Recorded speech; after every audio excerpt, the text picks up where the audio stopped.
And a good Wednesday morning to you. We're following breaking news from the Middle East. The war with Iran now on hold. It is April 8th. This is Today. Breaking overnight, fragile peace. A U.S.-Iran ceasefire taking effect this morning just ahead of President Trump's deadline and his controversial threat to wipe out the Iranian civilization. Both sides claiming victory this morning. Stocks rallying on the news. Oil prices dropping. We're live in Washington and the region with details of the deal, if it can hold, and what it means for Americans and the economy. Moonshots. New jaw-dropping photos being beamed back from Artemis 2. The historic flyby capturing never-before-seen images of the lunar surface. Like impossibly rugged. An eclipse. And this breathtaking Earthrise. The crew and NASA now focusing on the return trip home and the countdown to splashdown. We're live at Johnson Space Center. New twist. The suspect in the infamous Gilgo Beach serial killing set to face a judge today, expected to plead guilty to the murders. I think that the victims' families are, eager to see this case come to a conclusion. Just ahead, the years-long wait for answers and the other unsolved cases still being investigated. Bundle up. A spring cold snap on the move and expanding. Nearly 50 million now on alert up and down the East Coast with freezing temperatures and record lows possible. Al's got the full forecast, including how long it'll last. Decision day. A jury now weighing the fate of a Hawaii doctor accused of trying to kill his own wife during a hike. After closing arguments present two very different accounts of what happened that day. The only thing that got him to stop was being caught red-handed. He never wanted to hurt her. Never. He felt terrible about it. We will have the very latest from the courtroom. All that, plus hold the phone. Inside, a growing trend at restaurants and bars from coast to coast, banning digital devices. We're on our way to a speakeasy where phones are not allowed. What that could mean for your next night out, straight ahead. And meeting of the Mirandas. Don't I know you from somewhere? Do you look familiar? Meryl Streep and Anna Wintour sharing an elevator and the cover of Vogue, getting fans even more excited for the long-awaited sequel to The Devil Wears Prada. Cool shoes. Nice boots. Today, Wednesday, April 8th, 2026. From NBC News, this is Today with Savannah Guthrie and Craig Melvin. From Studio 1A in Rockefeller Plaza. Hi, everybody. Good morning. Welcome to Today. It's Wednesday morning, middle of the week. Glad you're with us for it. Halfway to the weekend. It's a busy Wednesday, too, by the way. Let's get right to that breaking news. The United States calling off a massive bombardment of Iran. President Trump instead announcing a 2-week ceasefire, saying Iran has agreed to immediate and safe reopening of the Strait of Hormuz. It follows days of intense threats from the president, causing lawmakers on both sides of the aisle and the Pope to speak out. Dow futures jumped over 1,000 points just after that announcement. And here's a look at where things stand this morning. They are still up a bit. We've got it all covered this morning from the Middle East to Wall Street. Let's get started, though, in Washington. NBC's senior White House correspondent Garrett Haake on the north line of the White House. Garrett, good morning. Hey, Savannah, good morning. President Trump announced this ceasefire with Iran just 90 minutes before his self-imposed deadline to dramatically escalate the war if there had been no deal. Overnight, he cast the agreement as a, quote, total and complete victory. Now negotiators from two nations with 47 years of built-up hostility and almost no trust will have 2 weeks to turn this fragile pause into a lasting peace. This morning, a delicate ceasefire as the U.S. and Iran head towards negotiations. President Trump announcing that, quote, subject to the complete, immediate, and safe opening of the Strait of Hormuz, he would agree to, quote, suspend the bombing and attack of Iran for a period of 2 weeks. The president labeling the agreement a double-sided ceasefire, which would allow for peace talks, while adding that the U.S. has, quote, already met and exceeded all military objectives in Iran. This morning, Vice President J.D. Vance saying the U.S. will work with Iran, but warning if they're going to lie, if they're going to cheat, if they're going to try to prevent even the fragile truce that we've set up from taking place, then they're not going to be happy. The Iranian regime casting the ceasefire as a victory against American aggression, vowing to maintain control of the critical oil shipping lane, the Strait of Hormuz. But overnight, the president posting that the U.S. will, quote, be helping with the traffic buildup there. The president also writing, quote, Iran can start the reconstruction process, adding the U.S. will be, quote, just hanging around in order to make sure everything goes well. All of it coming hours after the president leveled his most aggressive threat yet against Iran, posting a, quote, whole civilization will die tonight, never to be brought back again if Iran failed to strike a deal by 8 p.m. And I mean complete demolition. Mr. Trump's threats against Iran's civilian infrastructure, including bridges and power plants, drawing protests outside the White House and rare rebukes from some Republican allies. I do not want to see us start blowing up civilian infrastructure. We are not at war with the Iranian people. We are trying to liberate them. Overnight, Democrats criticizing both the ceasefire deal and the methods the president used to achieve it. The combination of the threat of war crimes along with the outcome of this so-called ceasefire, it's just really hard to get your head wrapped around. All right, Garrett, so what are the next steps in these ceasefire talks? Well, Savannah, the action now shifts to Pakistan, which brokered this truce, which has invited representatives both from their neighbor, Iran, and the U.S. to meet in their capital on Friday for talks. The starting point for those talks appears to be this 10-point proposal from Iran, which President Trump has called, quote, workable. But in it, Iran demands sanctions relief, the removal of all U.S. troops and bases from the region, and to keep functional control over the Strait of Hormuz, all of which are serious sticking points. And that's before negotiators even get to things like Iran's nuclear and missile programs. The White House has not yet confirmed who from the U.S. will attend these talks, but they'll clearly have their work cut out for them. Savannah? A lot of work to be done there, Garrett. Thank you very much. Well, that ceasefire is serving as welcome news for millions in the Middle East, fearful and frustrated after weeks of nonstop attacks throughout the region. NBC's Stephanie Goss joins us now once again from Israel. Steph, good morning. Craig, good morning. You said it. Definitely welcome news for a neighborhood like this one, dealing with weeks of bomb sirens and attacks. But this morning, we are hearing from government officials in both the UAE and Kuwait who tell us that they are coming under attack from Iranian drones and missiles. What's unclear at this point is what impact that could have on this brand new ceasefire. A flurry of rockets intercepted above Tel Aviv just as President Trump and Iran were announcing the two-week ceasefire. In Tehran, huge crowds of government loyalists took to the streets, burning U.S. and Israeli flags, celebrating what they called a victory. We are here to say we don't compromise, this man says, as Iranian TV touted the ceasefire as an undeniable historic defeat. While questions are still remaining about wider tensions in the region, in Lebanon, this Israeli strike overnight killed 8 people at a cafe, according to the country's health officials. Israeli Prime Minister Benjamin Netanyahu praised President Trump this morning and agreed to stop bombing Iran, but did not agree to stop operations against Iran's proxy militia Hezbollah in Lebanon. While Hezbollah has launched hundreds of rockets into Israel in support of Iran.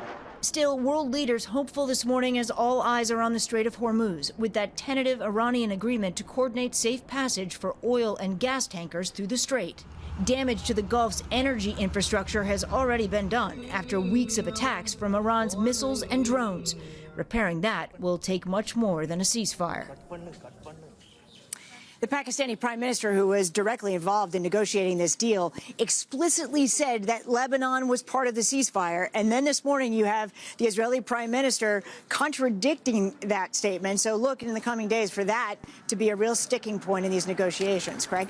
Stephanie Goss for us there in Israel. Steph, thank you. Well, let's turn now to the fragile ceasefire's impact on Wall Street and American consumers coping with the soaring price of gas. That's where Americans have certainly felt it. NBC's senior business correspondent Christine Roman's here with the immediate impact, and oil prices have dropped overnight. Yeah, we're going to see a big reaction here on Wall Street today. A big decline in oil prices, 13, 14, 15%, the biggest move of the war so far. And you've got stock index futures indicated for a huge rally on Wall Street. This tentative ceasefire is something, it really is the first good news in 6 weeks for investors who've been grappling with worries about an oil shock that could hurt the American economy. In fact, you've got gas prices up again overnight here, now $4.16 for a gallon of regular. You can see how much that has climbed.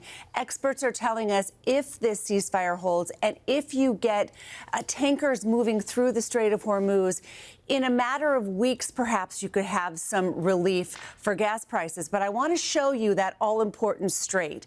Those dots on your screen are ships. We are not seeing a free passage here quite yet. This is an area that the Iranians now very firmly control. We are told that they are sometimes charging a toll to go through here. A big sticking point of the president's demands here for Iran is that ships should be able to move through here and get that oil moving. So a lot of questions about what happens next, but at least for now, we're expecting a very big relief rally for stocks and gas and oil prices potentially to start coming down here for consumers. Okay. Excellent. We'll see if it holds. Yeah. All right, Christine, thank you. All right, the other major story we continue to follow here, that historic Artemis II mission, with the crew now making their way back to Earth. Overnight, NASA releasing even more of the stunning images that were captured during the record-breaking lunar flyby. NBC's Tom Costello covers Space Force. He is at Johnson Space Center. And Tom, some of these images are just jaw-dropping. You do not have to be a space geek to geek out over these photographs. Listen, at the moment, I'll tell you, Orion is traveling at 1,700 miles per hour, headed back home. They've only got 210,000 miles to go. But already the lunar scientists here at NASA have been poring over those photographs, trying to learn as much as they can. And in the meantime, applying what they've learned about the moon and about that ship to future missions. With the Orion capsule now on a steady coast back to Earth, the crew's first flyby photos are giving all of us back here a spectacular sampling of their record-setting trip. From the crystal clear captures of lunar craters to our own home planet setting behind the moon. A jaw-dropping perspective. Perhaps the most stunning, that 53-minute solar eclipse with the sun's corona lighting up the entire outline of the moon. No matter how long we look at this, our brains are not processing this image in front of us. It is absolutely spectacular. Science crews back on Earth eager to dig into the first human observations of the far side of the moon in more than half a century, including the unexpected colors the crew saw, which could help determine focal points for future missions. This is how we start to really bite away at these really fundamental science questions that impact not just our understanding of the moon, but how our own planet has evolved over time. And with the moon now in Orion's rearview mirror, It's just so awesome being able to talk to you right now. the Artemis crew on Tuesday got to speak with their fellow space explorers on the space station. It takes the entire world to do amazing things like this, and to get to come together as this group of people and talk for just a minute at these distances. For now, NASA focused on getting the 4 members of Orion safely back on solid ground. I'll breathe easier when we get through re-entry and everybody's under chutes and in the water. Our top priority is to ensure that when Integrity and her crew of 4 splash down, that we have the recovery forces right nearby to help get them out. Even as they look down the line at return missions to the moon and beyond. During the eclipse, and they were looking at the planets that could be seen. One of them looks kind of red, and Kelsey's observation was, that's Mars, you're looking at your future. Yeah, is that cool or what? Okay, re-entry is going to happen at 400,000 feet at about 7:53 p.m. on Friday. Splashdown at about 8:07 p.m. Eastern time on Friday, but off the coast of San Diego. They're watching the weather closely here, Craig. If that starts to threaten the exact splashdown location, they could move splashdown further out into the Pacific. Back to you. The countdown to splashdown is on. Tom, thank you. Meanwhile, it is a pivotal day in an infamous case that has been in the headlines for more than a decade. The accused Gilgo Beach serial killer set to appear in a Long Island courtroom. And sources telling NBC News this morning he is now expected to plead guilty to those crimes. NBC's Emily Aketa at the courthouse for us. Emily, good morning. Savannah, good morning to you. Rex Heuermann has maintained his innocence since he was arrested nearly 3 years ago, but we could see him make a stunning reversal to that plea inside this courthouse today, potentially marking the beginning of the end to a case that has gripped Long Island and the nation for years. Rex, did you do it? This morning, the suspect behind the infamous Gilgo Beach murders is expected in court to change his plea to guilty, according to a source familiar with the matter. Rex Heuermann is accused of killing 7 women and discarding their remains in a remote stretch of Long Island over nearly 2 decades. I think that the victims' families are, eager to see this case come to a conclusion, but obviously they're really concerned that what they deem to be the proper result occur. The Suffolk County District Attorney Ray Tierney says they're still looking at unsolved cases. Even when this case is over, we're going to continue to investigate. Heuermann, a New York City architect and married father of 2, went undetected for decades. He was arrested in 2023 after a task force re-examined the case. Investigators say they caught him by using witness descriptions, phone data, and DNA from a pizza crust he threw out. When they searched his Massapequa Park home, they discovered nearly 280 guns and disturbing writings they believe he used to plan out his kills. According to court documents, those writings included the letters TRG, which prosecutors believe stand for target, with Heuermann specifying small is good. Under body prep, he reminded himself to remove trace evidence like hair. Investigators say they found hair linked to Heuermann on most of the victims. Chilling details that have generated national interest in the case and sparked documentaries, including one featuring his family. I would need to hear it from Rex, face to face, that he killed these girls, for me to believe it. Heuermann's now ex-wife and daughter are expected in court today. She has never said that Rex Heuermann is not guilty. She's been consistent saying the man that she was married to, the Rex Heuermann she knows, she did not believe was capable of these crimes. And in the latest legal twist, one of the victim's sons has filed a wrongful death lawsuit against Rex Heuermann, but also his ex-wife and daughter, alleging they must have known or should have known what was going on over all of those years. The women's lawyers have pushed back, saying they too are victims, as so many eyes are on this courthouse with the possibility to hear from Heuermann himself today. Savannah? All right, Emily, we'll be watching. Thank you. Well, now to some heart-stopping moments in Panama. After a fuel truck exploded into flames on the Bridge of Americas, bus passengers captured this really incredible video showing a massive fireball that you see there. One person was killed in that explosion, and a pair of firefighters ended up getting hurt. A team of engineers is inspecting that bridge to make sure it is now safe to travel on. All right, it is 17. Well, now it's 18 after the hour. I've got to be precise. Al's got our forecast, and it's chilly this morning. It feels like winter. A little on the brisk side. Good morning, guys, and good morning to you. We're starting the day off with 47 million people under frost advisories, freeze warnings from Indianapolis down to London, Philadelphia, New York, Charlottesville. Looking at those temperatures right now, we're approaching, some places are approaching record lows. Feels like 22 degrees in New York City, 22 in Detroit, 29 in Indianapolis, Saranac Lake, the air temperature -1. Well, it's going to be 5 to 15 degrees below average along the East Coast, but much of the rest of the country, 10 to 15 degrees above average. Omaha, you're going to be at 72. Chicago, near 70 degrees. Amarillo, Texas, 80. But from Burlington, Charleston, Daytona Beach, all below average. Temperatures, though, start to warm up tomorrow. Boston, you're going to be in the mid-50s. Again, near 70 for Chicago. Dallas, into the low to mid-80s. As we head into the weekend, temperatures warm up. Albany, you'll be to 63 by Sunday. New York City going to be in the 70s. Same in D.C. And look for those temperatures getting into the 70s and 80s as we get into Chicago, Wichita, and Dallas-Fort Worth. We're going to get to your local forecast coming up in the next 30 seconds.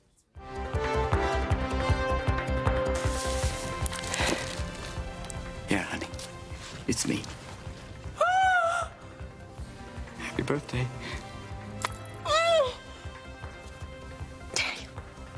Daniel! Oh my God!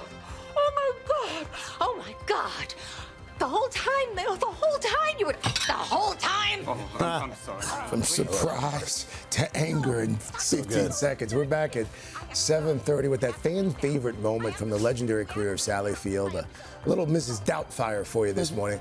And Steve Daly, there's a reason we're showing that, huh? There is. That's the two-time Oscar winner right there, set to star alongside an octopus in her newest film. It Sounds Odd, Fear Not. We'll clear it all up in Pop Start coming up in a little bit. Okay, that story has legs. Yeah. That many. But first, we've got more news to get to. Start with the closely watched trial in Hawaii now nearing an end. Yes, the fate of a doctor accused of trying to kill his wife during a cliffside hike is now in the hands of the jury. NBC's Liz Kreutz is following that case for us. Liz, good morning. Hi, Craig. Hi, Savannah. Hi, Carson. Good morning to all of you. This trial has centered on dueling tales of what may have happened on that scenic outlook in Honolulu moments before witnesses heard Ariel Koenig's cries for help and found her with serious injuries. Now it is up to the jury to decide if her husband, Dr. Gerhard Koenig, should be convicted of the attempted murder of the mother of two. This morning, the fate of Dr. Gerhard Koenig now in the hands of a jury. The conduct in this case was meant to kill. On Tuesday, prosecutors making their final plea, painting Dr. Koenig as a vengeful husband who tried to murder his wife Ariel before witnesses heard her cries for help. The only thing that got him to stop was being caught red-handed. It all centers around a violent attack on this hiking trail in Oahu, which the couple visited for Ariel's birthday last March. Prosecutors say Dr. Koenig tried to push her off a cliff and inject her with a syringe before he beat her with a rock, all just months after the anesthesiologist had learned about a so-called emotional affair Ariel formed with a coworker. And because he couldn't stop thinking about it, he made a plan. He made his plan to kill Ariel. The Maui doctor, who pleaded not guilty to second-degree murder, seen shaking his head at times before his lawyers push back. The bottom line is Ariel Koenig is not reliable. Their argument that Dr. Koenig's brutal and bloody attack was an act of self-defense after she pushed him. He reacted. And then he felt horrible about it. And he told you about that. He never wanted to hurt her. Never. He felt terrible about it. The weeks-long trial included gripping testimony from the 37-year-old mother recalling the attack. He takes a deep breath, and then he just starts hitting my face and my head with a rock. In a rare move, Dr. Koenig even taking the stand in his own defense. Did you plan this trip on Oahu to try and kill your wife? No. But the star witness may be his own son, Emil Koenig, who testified that moments after the incident, his father admitted to the attack over FaceTime. What did the defendant tell you during that call? That Ari, my stepmom, had been cheating on him and that he tried to kill her. Koenig says his son misunderstood him. Now the jury will have to decide which version of events to believe. So, Liz, if the jury believes the prosecution's version of those events, what's at stake for Dr. Koenig if he's found guilty? Yeah, well, there are multiple charges and possibilities on the table right now. If he's found guilty of second-degree attempted murder, he could spend life in prison. But if the jury can't agree on that, they could find him guilty of a lesser charge, either attempted manslaughter or attempted assault. Or, yeah, they could acquit him. Whatever the jury decides, though, they do have to reach a unanimous decision. Craig. Okay, Liz Kreutz for us this morning. Liz, thank you. Still ahead this morning, it is sentencing day for the so-called ketamine queen convicted in the death of Friends star Matthew Perry. We're going to tell you what prosecutors and his family are now seeking from the judge. All right, but first, Priscilla Thompson is checking out the rise of phone-free restaurants and bars.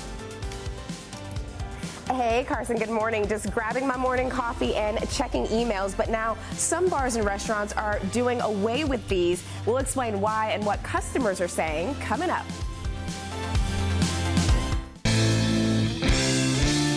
We are back at 7:39, and we're back this morning on In Depth today. A new trend that some will love, others maybe not so much. Yeah, all across the country, there's a growing number of restaurants and bars that are telling customers if you want service, put away those phones. NBC's Priscilla Thompson is in Houston. She checked it out for us. Hi, Priscilla. Good morning.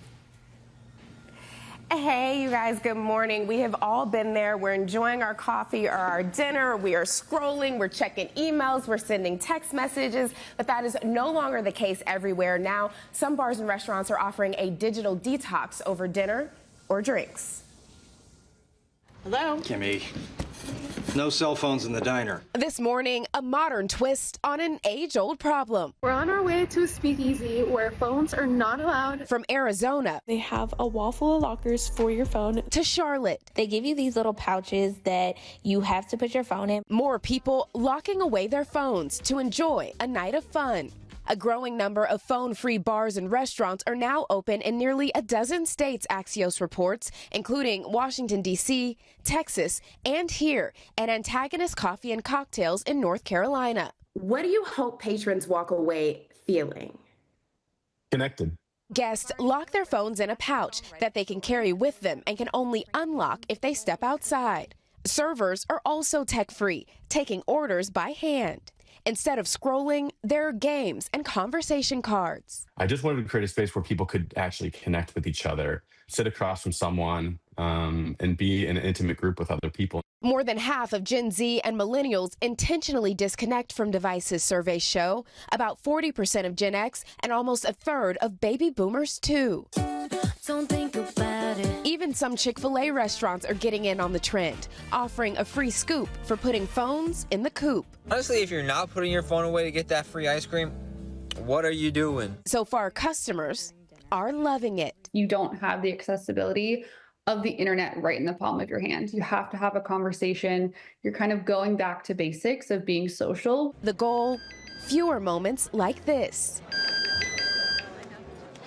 I'm sorry, Dad, I have to take this. And more memories like these, swapping Snapchat for a snapshot. You're not getting a social media post out of it, but you are getting this Polaroid. Yeah. What does that mean? It's nice. It's almost like having a tangible memory versus taking a picture on my phone that's just going to live with 1,000 more photos. And guys, I am loving this concept. Although I do eat with my eyes, I like to see the food. And oh my God, my food has just arrived. Thank you so much. And I will say, while the Breakfast Club here in Houston does allow phones, I am going to put my phone to the side so I can be fully present with this plate of chicken and waffles. Yeah, just with your network live shot. That's Delicious. Well I mean, I done. think how good that breakfast looks is the real story here. Well done, Put my Breakfast phone Club. away for that. What do you think about it? Would you do it? Yeah. I like it. I do like it too. We used to have a thing on the road when, like, I was a traveling correspondent. We would all have dinner on the road, and we would put our Blackberries in the middle of the table, and That's good. whoever reached for it first had to pay the bill. Oh, that's a good idea. And that really worked. I would leave my BlackBerry at the restaurant if that were the case. Yeah. What do you think, Al? I think it's a great idea. I violate it a lot, and Deborah's very much about, well, put them away. Yeah, put we them do away. that. Yeah.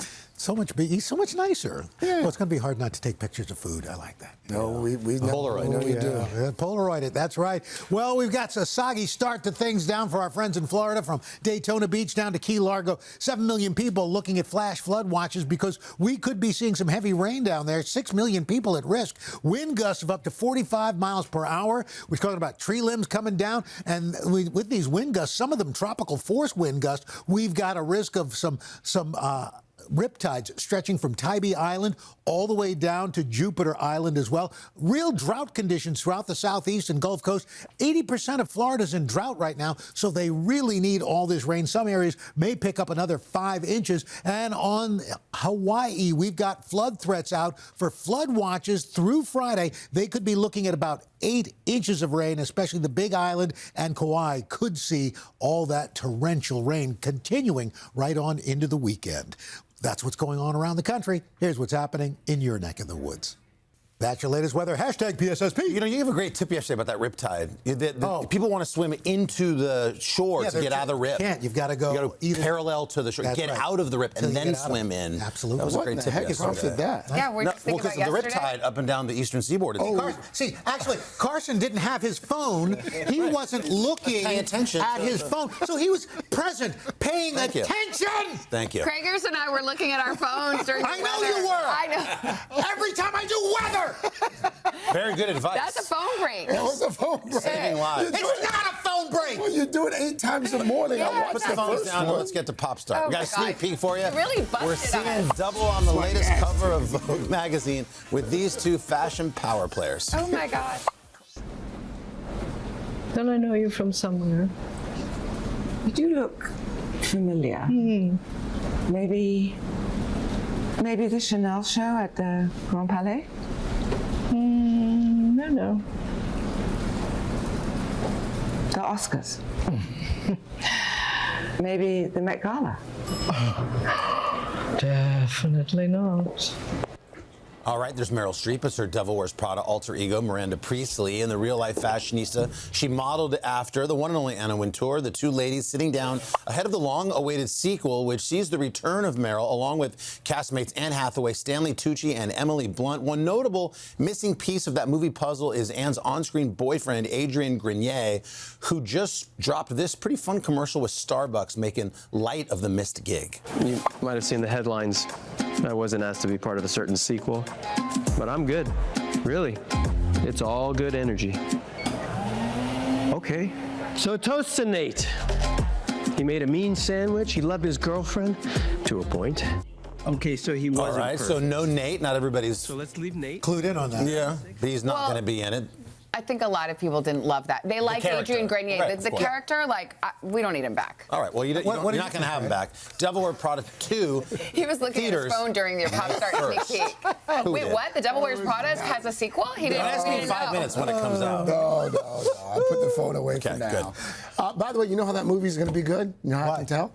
JBH is in it. Oh. I don't know that you were supposed to drop that bomb, but if This is you're why you cannot tell Craig Wait a minute. anything. I thought it was common knowledge. Well, No. cut All it out. right. It is now. Cut it out for the other feeds. Why don't you tweet that out? Sorry about that, JBH. you guys, if you're looking forward to the Masters, Why don't you read my journal while you're at it? Oops, sorry, I thought it was Megan. in All Pop right, Start. Carson, we're looking at you, okay? We're changing the subject. Masters, you're Yep. going to enjoy this one. A little food for thought from Augusta right after Best this. week of the year. I got to be honest with you. I swear. Well, putting it back together here. Yeah. Jenna, you got a boost? I Boost have it. got a boost. And Carson, Yeah. Craig would say it's for you, but sorry, it's just for Carson Okay. now. As you know, every year the Masters allows the previous year's winner to choose the menu for the Champions Dinner. When Roy McIlroy revealed his choices for last night's big meal, the menu included dishes like this: bacon-wrapped dates, grilled elk sliders, and seared salmon. And when the Irish pro was asked how he landed on these tasty choices, well, here's what he had to say. People keep asking me, why didn't you go more Irish? And I said, because I want to enjoy the dinner as well. They had that dinner last night. I'm dying to know how it went. Right? Yeah. Even though an elk slider sounds a little Irish to me. I don't. Sounds a little gamey. It's gamey, And then yeah. the bacon wrapped date, I don't the like bacon is anything good. I do like So that. Scotty You do like Scheffler, who won 2 years ago and had the dinner last year, he's Yeah. Texan. Yeah. So he had Texas chili, mac and cheese. Yeah. And I know all of this because I'm a foodie, but also Chrissy in the kitchen, she recreates the meals every That's such year. a great idea. And that's, that's a so great fun. idea. That's a Sausage great is great, idea. but not this year because we don't want that. And Jordan elk Spieth slider. won. He's from Texas. Yes. He also had a very Texan meal Did as he? well. I Yeah. love that. Yeah. All right, guys, good stuff. Coming up, it's a high school reunion, 20 years in the making. The stars of Laguna Beach will be here live in Studio 1A. But first, your local news, weather, and these messages. Any other announcements? My bad.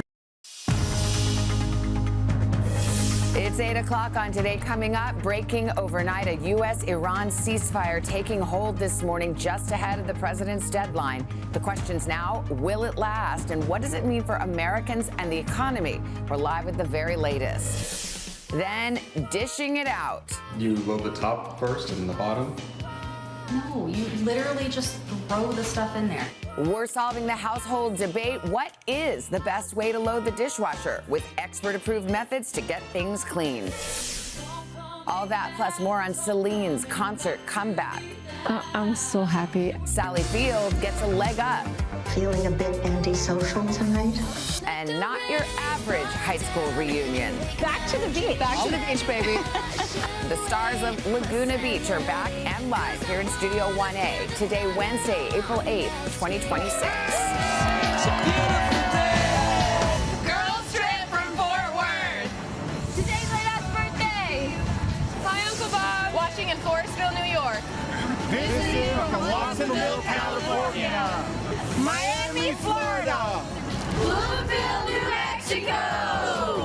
Omaha, Nebraska. And Spokane, Washington. Sending love to my son, Brosden. It's my first time in New York City. From Jacksonville, Florida. It's our 20th anniversary today.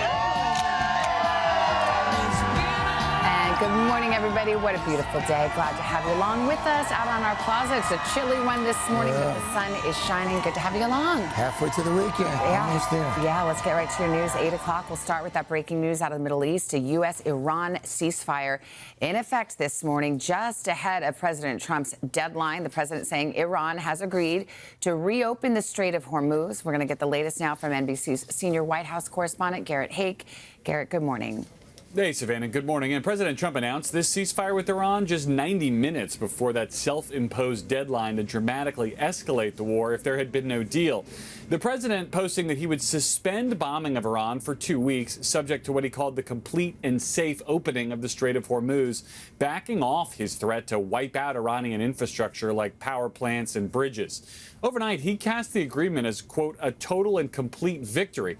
But Vice President Vance was a bit more cautious in his assessment of the talks to come with Iran. If they're going to lie, if they're going to cheat, if they're going to try to prevent even the fragile truce that we've set up from taking place, then they're not going to be happy. Now the focus will shift to Pakistan, which brokered this deal and which has offered to host talks in its capital city beginning on Friday. Negotiators are going to have their work cut out for them, discussing several thorny issues, including the future of Iran's nuclear material, which the president posted just a short time ago he expects to be dug up and removed from the country. Savannah? All right, Garrett, thank you very much. American journalist Shelley Kittleson, who was kidnapped from a Baghdad street corner last week, has now been released.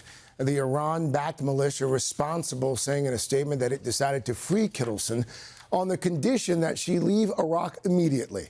Secretary of State Marco Rubio confirmed Kittleson's release, saying they are relieved she is free and they are working to support her safe departure from that country. The woman who supplied the ketamine that killed Friends star Matthew Perry will be sentenced today. Prosecutors say Jasveen Sangha sold drugs to an exclusive elite Hollywood clientele. She pled guilty last year to 5 drug-related charges. NBC's Camila Bernal is in Los Angeles with the latest on this. Camila, good morning. Hey, Savannah, good morning. So prosecutors say the so-called ketamine queen wanted to be seen as that exclusive dealer who catered to Hollywood's elite. They're now asking the court for a 15-year sentence, while her defense team argues that the time she has already spent in jail is enough.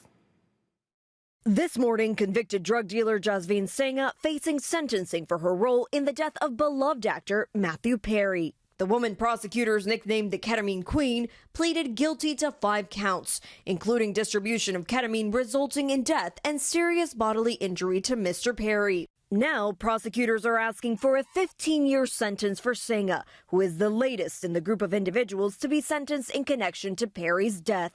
The Friends star was found dead of an accidental overdose in a hot tub at his Los Angeles home in October of 2023. Court documents describe Sangha as a high-volume drug dealer who marketed herself as an exclusive dealer who catered to high-profile Hollywood clientele. Her defense team is instead asking for time served. She was arrested in August of 2024. They cite no prior criminal history, the fact that she has remained sober while detained, and her family's support if released. They have also disputed the prosecution's portrayal of her criminal business, writing, she describes obtaining ketamine from an upstream source and reselling it, not directing a team beneath her. But prosecutors say Sangha knew her ketamine had caused the death of another man in 2020 and continued to sell drugs even after Perry's death, writing, in 2023, defendant learned she sold the drugs that caused Mr. Perry's death, and her reaction was the same. She didn't care and kept selling. Checking out the chin man. Perry had spoken openly about his substance abuse issues over the years. His family opening up to Savannah about the investigation. What do you think about the fact that there has been some accountability there? I'm thrilled. What I'm hoping that people who have put themselves in the business of supplying people with the drugs that'll kill them, that they are now on notice. And at today's sentencing, we do expect the family to speak. They're hoping for a punishment that aligns a lot closer to what the prosecution is asking for. NBC reached out to Senga's team but did not receive a reply. 2 of the doctors charged in this case have already been sentenced. Savannah. All right, Camila, thank you.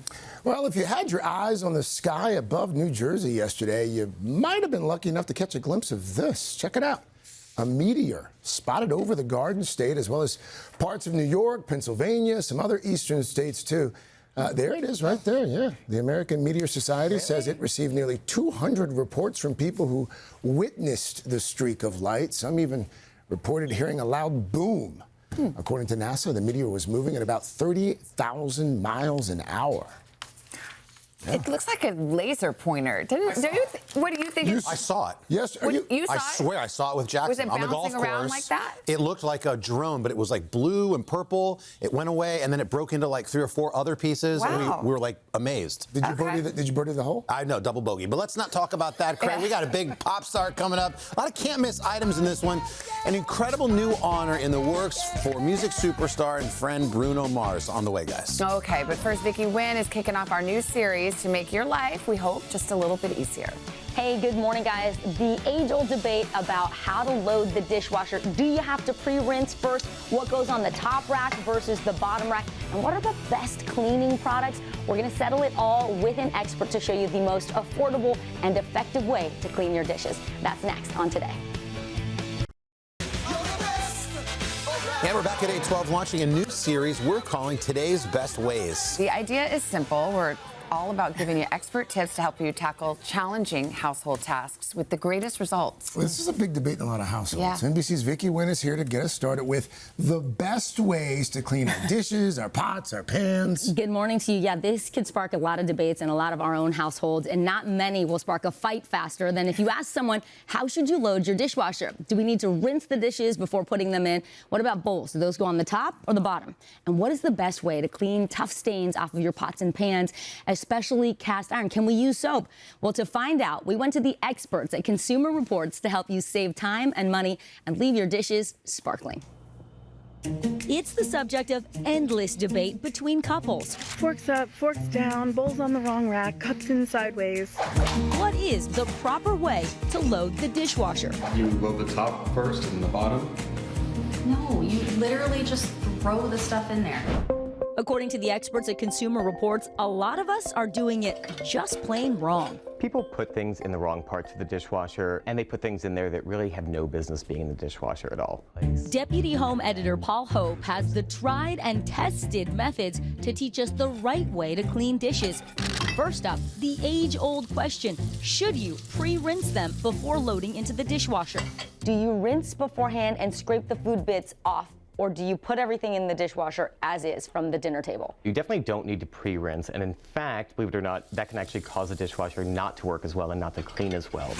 Hope says modern dishwashers have soil sensors that rely on those food bits to determine how to clean the dishes, and detergent actually sticks better to dirtier surfaces. But you should scrape off larger items, solid pieces of food. But some sauce, a little few bits of food, that's okay to put the dish in the dishwasher? Absolutely. He says for the best results, place your largest and dirtiest items on the lower rack, where water pressure is the greatest. Try not to stack items. Spaced out dishes come out cleaner. And put smaller items like glasses, mugs, and soup bowls face down on the upper rack, as well as anything plastic. Because those can actually melt or discolor if they're down on the lower rack too close to the heating element. In the silverware bin, he says forks and spoons should go handles down, and knives, handles up. As for fragile items like wine glasses, you say it's okay to put that delicate stemware in the dishwasher. It is, as long as the stemware is dishwasher safe. To maximize your machine's cleaning power, he says run the hot water in your sink right before starting a load. That means that all the water that's feeding into the dishwasher will actually be hot at the start of the cycle. It'll help it clean that much more effectively, and it'll help it dry better at the end, too. Also, make sure to hand clean your filter, located at the bottom, every 6 months. As for dishwasher don'ts, Hope says never put in wooden items, serrated knives, or cast iron and nonstick pans. The heat from the dry cycle can really damage a nonstick surface. Cast iron can pit, it can rust. It's not a good idea. He says hand wash cast iron with warm water And it's even okay to use a little soap. For steel and ceramic cookware, Consumer Reports recommends non-abrasive powders like these. In their testing of dish detergents, they found some of the top-rated products were actually the least expensive. There are store brands that actually clean as well or even better than some of the leading brands from manufacturers. Gain Ultra scored as high as Dawn Ultra, but cost 30% less. Walmart's Great Value dishwasher gel, competitive with the pricier Cascade Complete Oxy-Dawn. And Target's discount Up and Up Ultimate Pods, just as good as Cascade's Platinum Action Packs with Dawn. And they're cheaper. And they're often very cheap. Good news for your wallet in the quest for the cleanest dishes possible.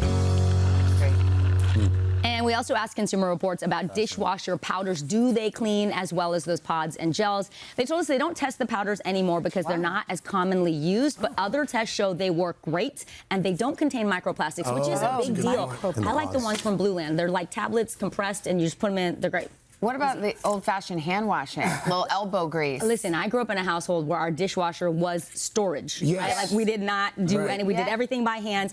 So here's the thing: you actually do save a ton of water by using your dishwasher. Even though that thing's going for 2 hours, it's reusing the water, so you're saving on water and your bills and time, of course, and effort. So do you guys file, like, you know how a lot lot of dishwashers now have the top drawer? Yes. Yeah. To Do put you the file your like forks together, knives together? That's what it's for. We try. What else do you do? Throw it all in there. I'll just throw it in there. Do y'all do the dishes? Yeah, sometimes. Yeah. But I mean, not I don't really get into the dishwasher part of it. Yeah. But I rinse. What do you, I rinse. you're like a pre-rinse? Yeah, I pre-rinse. Yeah, I pre-rinse. Let me just ask you something. Do you leave things to soak? I do. I do. Yeah. Because sometimes you've got Guys, And then the magic dish fairy comes and Yeah, it's gone. exactly. and then who puts it in the dishwasher? Yeah. Do you ever wonder? There's a fairy. How that Fairy, exactly. You have to soak cross the finish sometimes. line? No, you don't. Admittedly, sometimes I have been known to soak if I don't want to wash and it. forget. Yeah. We know. Crystal's good crystal. You don't want to put that in the dishwasher. There you go. Same with my wine glass. I got to soak. Yeah. Okay. Mhm. Soak is like one of our culture's greatest lies. Yeah, Like, exactly. it doesn't, just so you know, they don't That's need to not soak. true. No, do they you don't. pre-rinse? Do you pre-rinse your dishes? No, I do. I did before this story, and now I just scrape off the chunks like they told me, and it seems to be working. Yeah. So It's a saved big me some debate in time. my house. Yeah. Lindsay likes to pre-rinse. I think it's a waste. Well, It's like cleaning she's the one before doing the It makes me feel like I'm housekeeper doing comes. something if I pre-rinse a little bit. Yeah. Plus, I turn into my father. I'm just like, what am I gonna? Let me just wash it. Yeah, At that right. point, at that point. At that point, a little That's soap, true. wash it, dry it, put it True away. there. It's What 3/4 say of the you, way. Al? What do you do? I just can't wait for tomorrow's installment of electric toothbrushes. That'll be fantastic. Do you put toothpaste on first, or do you put it in your mouth and then? I actually have, I want to know the answers to those questions. Are there different ways to? No, I'm just talking. We're all bored over here. You're the only one not. bored. Ouch. Oh, ow. Well, Okay, I kinda show of hands stray. of the crew who got bored. The crew's always bored. They're always bored. I'm gonna go now. I'll just go. Vicky, Okay, I'm gonna take my notes and not just you, go. Vicky. Bye, Al. No, the piece was great. Thanks, Al. Way to go, Al. Why don't you go back on your phones? Spring has sprung. Okay, the northern tier states, no leaves yet, but the first leaves now out for a good portion of the country. As you look out west, we're talking about 3 weeks early out west, 2 weeks early from the Midwest into the Northeast, and we've just about a week late through the Southeast. So again, that foliage just starting to come out. Chilly start here in the Northeast, more rain down through Florida, afternoon storms in the midsection of the country, plenty of sunshine out west. Oh, hey, Jenna, are you in a new movie? That's what's going on around the country. Here's what's happening in your neck of the woods.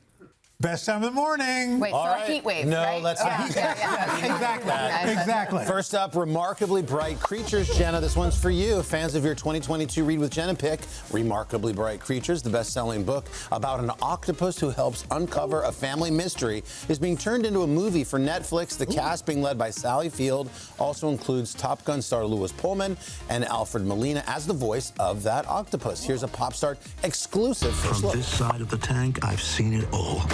I suppose you're the person they hired to take over for me? I really need this job. Circular motions, not up and down. Of all the humans, I suppose I mind the cleaning lady the least. I honestly don't know what the hell I'm doing. I know the feeling. There may be potential for mutual repair. What the hell? Go ahead. He won't hurt you. Oh, Yeah. I was saying the Pullman family gene is strong. Yeah. Seriously. The full trailer is going to be online today. If you want to watch it, you can stream Remarkably Bright Creatures starting May 8th on Netflix. It was a bestseller. People love that book. Did you know it was going to be turned into a movie when you first read it? I couldn't really see it because the octopus is sort of hard to see, but it's a beautiful, beautiful book, and I think cool. Awesome. It'll be great. Next up is Celine Dion. Last week, the Grammy winner announced her return to the stage with this emotional video. I'm getting the chance to see you, to perform for you once again in Paris, beginning in September this year. I'm so happy. I'm so ready to do this. I'm feeling good. I'm strong. I'm feeling excited. Obviously, of course, a little nervous, but most of all, I am grateful to all of you. She's feeling strong. She's ready to do this. And after a hiatus from live performances while Celine was managing stiff person syndrome, it looks like her fans are more than excited to have her back on stage again. Yesterday, Celine announcing that she's adding 6 shows to the Paris series, and the pre-sale for those. Paris for Celine. Added concerts. Take the show. You can get those. They start today. Next up, The Pit. From the emergency room to the Great White Way, the stars of HBO's hit medical drama are lighting up Broadway. Yesterday, we talked to Patrick Ball, a.k.a. Langdon, on the show about his big Broadway debut. Now we're getting a peek at actress Isa Briones, who's going to be in Just in Time, the Bobby Darin musical, where she's stepping in to play Connie Francis. Take a listen.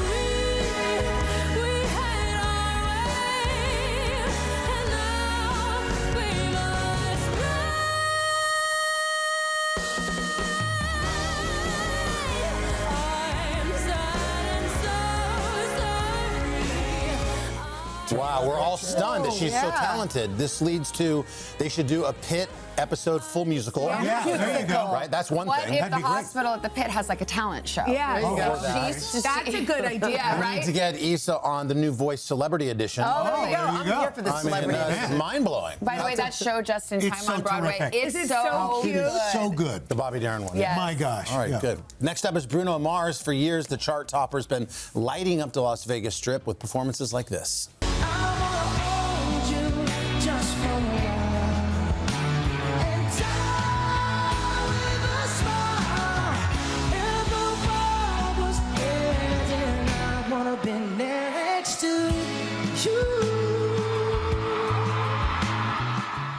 That's my other theory.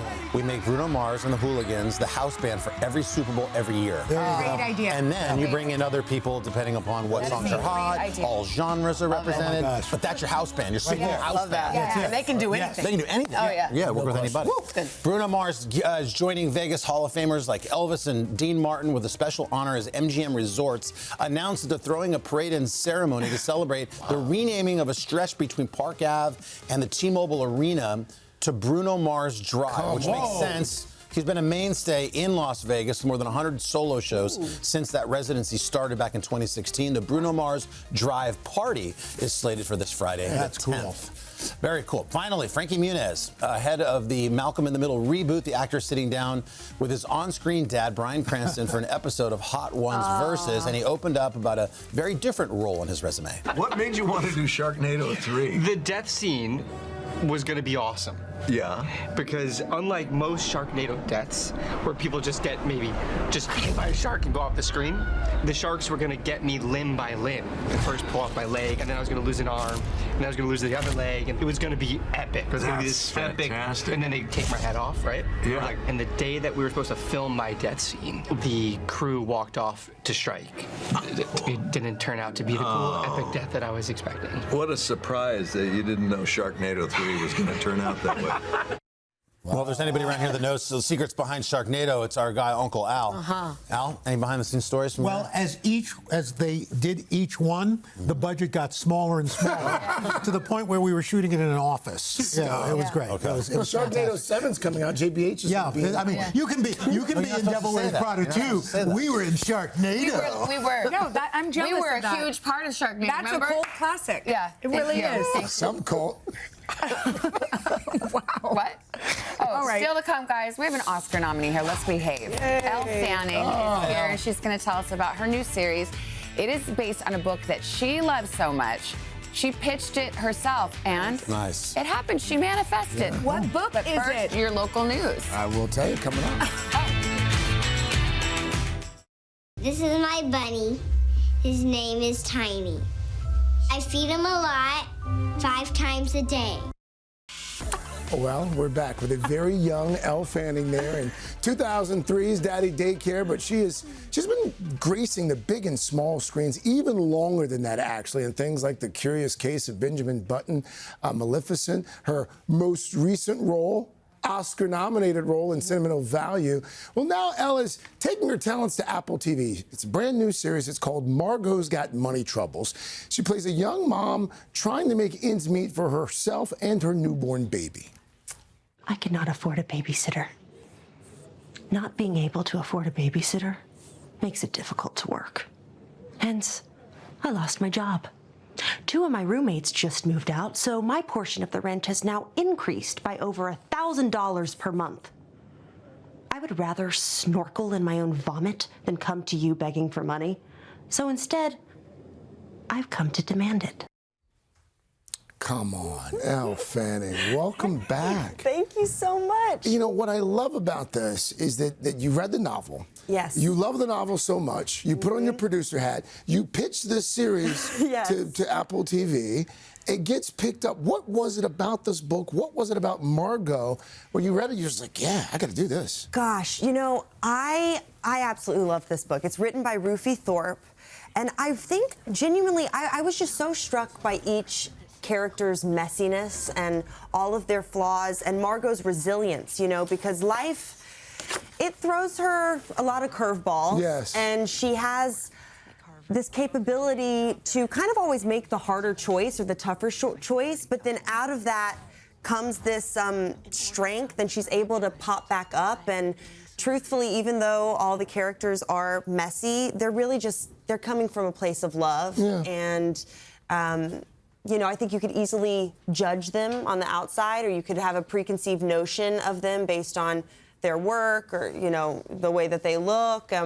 But we're hoping with the series that, you know, maybe people will realize there's a little bit more to it than in people's lives. You know, you don't know what they've been through. And Margot certainly, she's going through it. I told you I'm just a couple episodes in. I'm pulling for Margot. I'm pulling for Margot. Thank you. Heck of a cast. Nicole Kidman, Michelle Pfeiffer, Nick Offerman. I mean, I know you've known Michelle Pfeiffer pretty much your entire life. What was it like working with those guys? Gosh, it's the dream team, truly. David E. Kelly wrote it, and you know, Michelle and I, so I played my sister in I Am Sam, like in a flashback scene. So I was kind of toddling around on set at 2 years old, like with her, and so Michelle remembers me then. And then we did Maleficent 2 together, and now she gets to play my mom in Margot.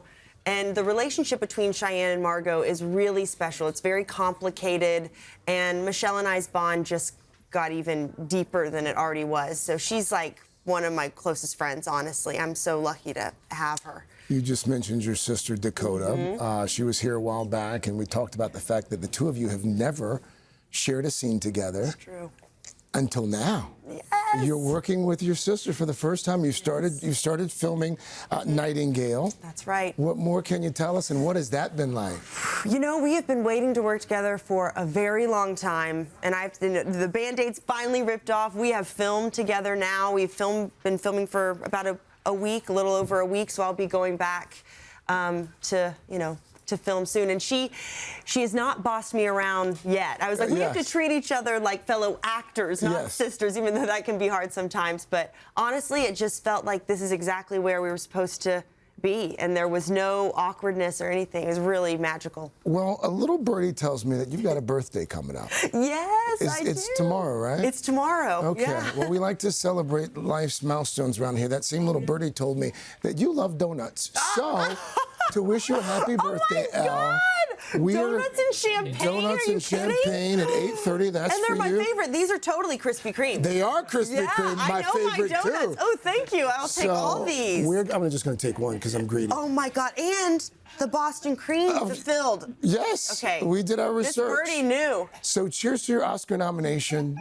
Cheers to winning that Oscar one day. Cheers to working with your sister, and happy birthday. Thank you so much. Thank you so much for coming by. I'm very, very happy. happy with this.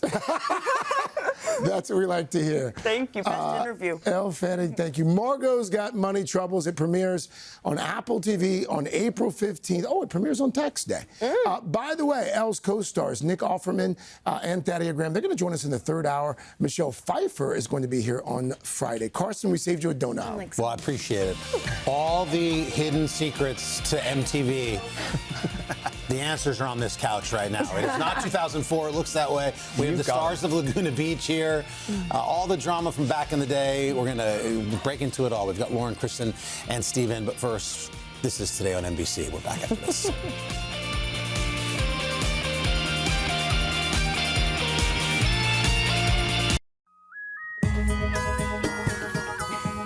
I know that song. We're back.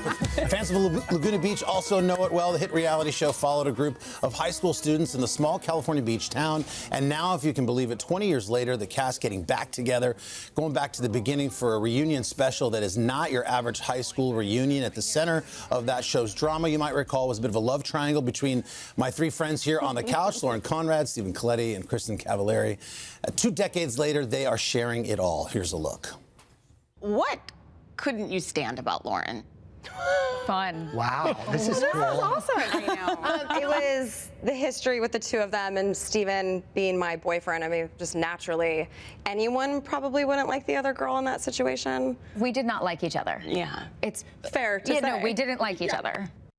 Well, we have a lot to spicy moment there. That's a great promo to watch. Right. Does it get any more dramatic than that, or is that the crest of it?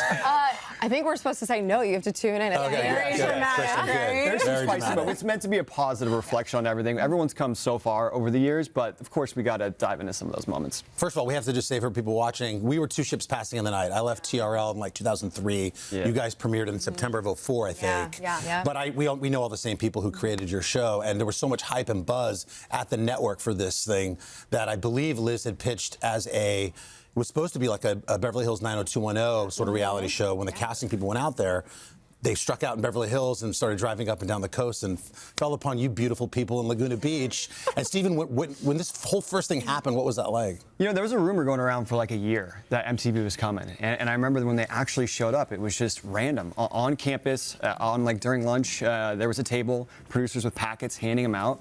And we were all fired up. I mean, the guys were like, we got to play it cool. So I snuck during class and went to the bathroom and actually got a packet at that point. But I'm like, I want to be Carson Daly, and we talk about you in the special. I was like, MTV is such a thing at that point. It was like, I wanted to work there, so I was like, I want to get on this show. So it was something that we were all kind of seeking. Elsie, what did your parents think about it? You guys were 17, 18 years old. Yeah, they were surprisingly cool with it.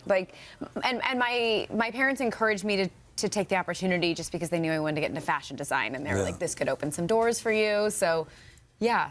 Pretty chill. That's amazing. What was it like to go back and I know you did the podcast a couple years ago. We did. But what was it like to go back and just look at the footage 20 years later? Well, yes. So when Steven and I did the podcast, I went back and watched the entire series for the first time in 20 years.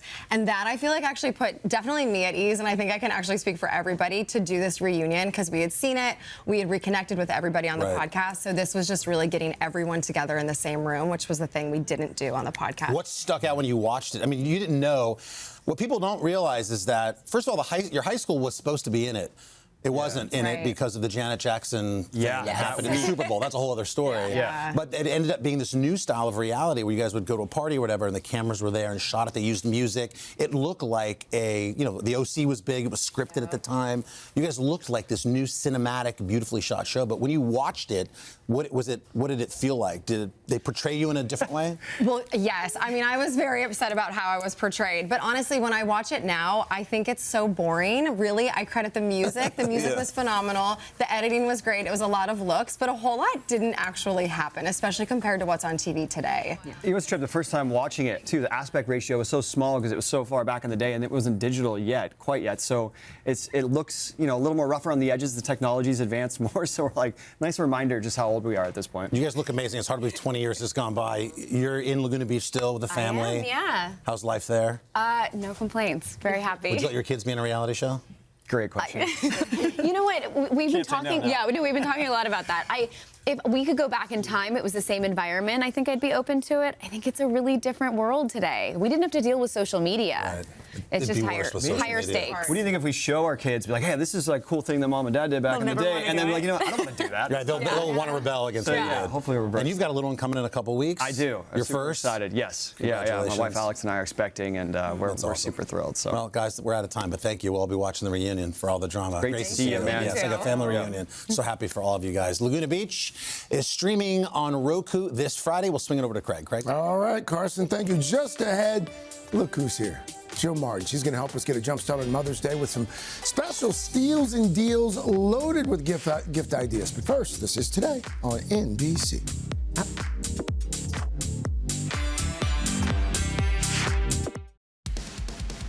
Jill's Steals and Deals is sponsored by the Wells Fargo Active Cash Credit Card.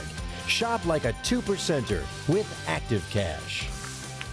All right, welcome back. Mother's Day is going to be here before you know it. Don't worry, though. We have you covered this morning with Steals and Deals. Our friend, lifestyle and commerce contributor Jill Martin bringing us the best deals on Mother's Day gifts, up to 85% off. So now's the time to scan that QR code that's at the bottom of the screen. Welcome back. Hi. Mother's Day just a few weeks ago, not just for mom, but for all of those who play the role of mom. That's right. All the important women in your life, starting with those who love cashmere. And go blue. I'm wearing my championship. I saw it. I just don't want to rub it in. But, okay, so this is the Beryl Cashmere Wrap. It's one size fits all. It's oversized. The retail in department stores, $595. Our deal, $89, 85% off. It is in all the neutrals. It's oversized plus a pop of color. You could wear it all these different ways. It's really a beautiful gift. You can't go wrong. We always do super well. And look how oversized it is. Oh, yeah, it's big. Yeah. All yeah. right. So that's great. Also great for a blanket if you're traveling on the plane. Okay. This Christina Greenstone beaded necklace and charms, retail $108, deal price, starting at $32, 70% off. So this is 18-karat gold-plated stainless steel clasp, and then these colored beads. Yeah, the colored beads are really in right now. What you do is you pick your base for $32, any of the necklaces. Then you can add up to 3 charms. They're each $14, so you can get your kids' names on that. You could get or a heart. So they're sold separately. It's sort of like make your own personalization. Oh, that's but cool. you layer it with the University of Michigan championship necklace, of course.